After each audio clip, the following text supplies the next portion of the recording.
வணக்கம் நண்பர்களே. 2024 ஆகஸ்ட் மாத கிரக அமைப்புகளின்படி கன்னி ராசிக்கான பலன்கள். இந்த மாதம் உங்களுடைய ராசிநாதன் ராசிக்கு 12ஆம் இடத்துல வக்ர நிலையிலிருந்து செயல்படுறாங்க. ராசியில் கேதுவுடைய சேர்க்கை இருக்குது. ராசி அதிபதியோட சுக்கிரன் மற்றும் சூரியனுடைய சேர்க்கை இருக்கும். பொதுவாக கன்னி ராசியை பொறுத்த வரைக்கும் இந்த மாத கிரகங்களுடைய அமைப்பும் சரி, வருட கிரகங்களுடைய அமைப்பும் சரி, ஒரு கலவையான நிலைகளிலே அமைஞ்சிருக்கு. ஒரு பக்கம் கொஞ்சம் பாசிட்டிவான விஷயங்களை கொடுத்தாலும் இன்னொரு பக்கம் கொஞ்சம் நெகட்டிவான விஷயங்களும் கொடுத்துக்கிட்டு தான் இருக்கும். பொதுவாக கன்னிராசிக்காரங்களை பொறுத்த வரைக்கும் சமீப காலமாக இப்படிப்பட்ட ஒரு சூழ்நிலைகள் தான் நடந்துக்கிட்டு இருக்குது. வெளியில் பார்க்குறதுக்கு நல்லபடியாக இருந்தாலும் கூட உள்ளுக்குள்ளே தேவையில்லாத அலைச்சல்களும் டென்ஷன்களும் குழப்பங்களும் ஒரு பக்கம் போய்கிட்டு தான் இருக்கும். ஒரு பிரச்சனையை கஷ்டப்பட்டு சரி பண்ணால் இன்னொரு பிரச்சனை தயாராக இருக்கும். இருந்தாலும் சிரமம் பார்க்காம எல்லா விஷயங்களும் செஞ்சுக்கிட்டு தான் இருக்காமல் இருந்த போதிலும் மனசில் திருப்தி அப்படிங்கிறதே ஏற்படுறதில்லை. ஆனால் கன்னிராசியை பொறுத்த வரைக்கும் நல்ல விஷயங்கள் கை கிட்டியது வாய்க்கிட்டலங்கிற மாதிரி போனாலும் கூட கெட்ட விஷயங்கள் கூட தலைக்கு வந்து தலைப்பாக போச்சு அப்படிங்கிற மாதிரி உங்களை காப்பாற்றிட்டும் இருக்குது. கன்னிராசிக்காரர்களுடைய நிலையே இப்படி தான் சமீப காலமாக எல்லாமே போய்கிட்டு இருக்குது. இந்த மாத அமைப்பும் பார்த்திங்கன்னா கிட்டத்தட்ட உங்களுக்கு அப்படி தான் இருக்குது. ஒரு பக்கம் விரயங்கள், செலவுகள், அலைச்சல்கள், இன்னொரு பக்கம் விருந்து விழாக்கள், மகிழ்ச்சி போன்ற விஷயங்களை எதிர்பார்க்கலாம். தேவையில்லாத விரயங்கள், செலவுகள் ஒரு பக்கம் போயிட்டு இருந்தாலும் கூட இன்னொரு பக்கம் ஆடை ஆபரண சேர்க்கைகள், வீட்டுக்கு தேவையான பொருட்கள், தங்களுடைய சுப செலவுகள் போன்ற விஷயங்களை எதிர்பார்க்கலாம். சிலருக்கு வெளி இடங்களுக்கு போய் வரக்கூடிய அமைப்புகள் ரொம்பவுமே சாதகமான நிலைகளில் வேலை செய்யுது. இந்த பிரயாணம் சார்ந்த விஷயங்கள் ஒரு சாதகமான நிலைகள் இருக்குது. சிலருக்கு தொலைதூர பிரயாணங்கள் ஏற்படலாம். நெருங்கிய நண்பர்கள், உறவினர்களை சந்திக்கக்கூடிய அமைப்புகள்லாம் உருவாகலாம். நீண்ட நாட்களாக பார்க்காத நண்பர்கள், உறவினர்களை பார்த்து மனம் விட்டு பேசி மகிழ்ந்து வருவீங்க. பெரும்பாலும் கன்னிராசிக்காரங்களுக்கு இந்த மாதம் முழுவதுமே உங்களுடைய காரியங்கள் கொஞ்சம் மந்த நிலை அப்படிங்கிறது இருக்கத்தான் செய்யும். பெருசாக எந்த ஒரு விஷயத்தையும் ரிஸ்க் எடுத்து செய்ய மாட்டீங்க.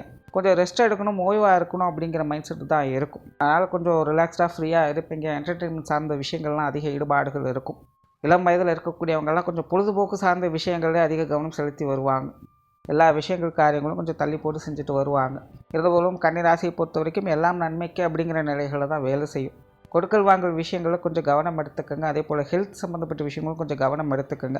பொதுவாக கன்னிராசிக்காரர்களுக்கு இந்த கடன் சம்மந்தப்பட்ட விஷயங்கள் அப்படிங்கிறது சமீப காலமாக கொஞ்சம் தேவையில்லாத தொந்தரவுகளையும் மன சஞ்சலங்களையும் கொடுத்துக்கிட்டு தான் வந்துட்டுருக்கோம். இந்த மாதம் அதே போன்ற நிலைகள் தான் தொடர்ந்து இருந்துக்கிட்டு இருக்குது. குறிப்பாக இந்த சொத்து சுதந்திரம் சம்மந்தப்பட்ட விஷயங்கள், குழந்தைகள் சம்மந்தப்பட்ட விஷயங்களுக்காக இந்த கடன் சம்மந்தப்பட்ட விஷயங்கள், கொடுக்கல் வாங்கல் விஷயங்கள்லாம் கொஞ்சம் கவனம் எடுத்துக்கொள்வது நல்லது.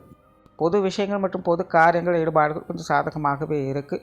குடும்பத்துக்குள்ளே மகிழ்ச்சி தரக்கூடிய விஷயங்களை எதிர்பார்க்கலாம். குடும்ப உறவுகள் வகையிலும் ஒரு சாதகமான சூழ்நிலைகள் அப்படிங்கிறது இருக்கும். குடும்ப தேவைகளை பூர்த்தி செய்து வருவீங்க. பெற்றோர்கள், உடன்பிறப்புகள், கணவன் மனைவி உறவுகள் இதெல்லாமே உங்களுக்கு கொஞ்சம் அனுசரித்து போகக்கூடிய வகையில் தான் இருக்குது. குழந்தைகள் சம்மந்தப்பட்ட விஷயங்கள் மட்டும் கொஞ்சம் அலைச்சல்களும் சோர்வுகளும் இருந்துகிட்டு இருக்கும். கொஞ்சம் சூழ்நிலை சந்தர்ப்பத்தில் தான் நம்ம அனுசரித்து போய்க்கிறது நல்லது.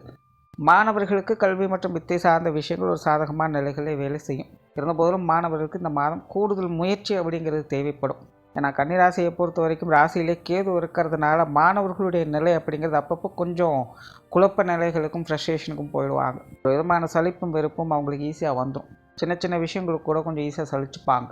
அதனால் சூழ்நிலை சந்தர்ப்பங்கள் என்னதான் நல்லபடியாக இருந்தாலும் கூட தனிப்பட்ட முறையில் அவங்களுக்கான முயற்சிகளை அவங்க என்றைக்கும் கைவிடக்கூடாது. அதனால் கன்னிராசி மாணவர்கள் இந்த மாதம் முயற்சிகளுக்கு ஏற்ற நற்பலன்களை பெற்று வருவாங்க. தொழில், வேலை, உத்தியோகம் சார்ந்த விஷயங்களும் ஒரு அளவான அமைப்புகளை எதிர்பார்க்கலாம். பெரும்பாலும் வழக்கமான விஷயங்கள் தான் இருக்கும். சிலருக்கு உத்தியோகத்தில் இடமாற்றங்கள் போன்ற விஷயங்கள் ஏற்படலாம். அதே நேரம் வேலை பளு சற்று குறைவதற்கான வாய்ப்புகள் தான் இருக்குது. கடந்த சில மாதங்களாக உங்களுடைய காரியங்களில் அதிகப்படியான திறனை காட்டி வந்திருப்பீங்க. ஆனால் இந்த மாதம் கொஞ்சம் ஓய்வு இருக்கக்கூடிய நிலைகள் தான் அதிகம் தென்படுது. அதனால் வேலை பளு அப்படிங்கிறது சற்று குறைவது வரும்.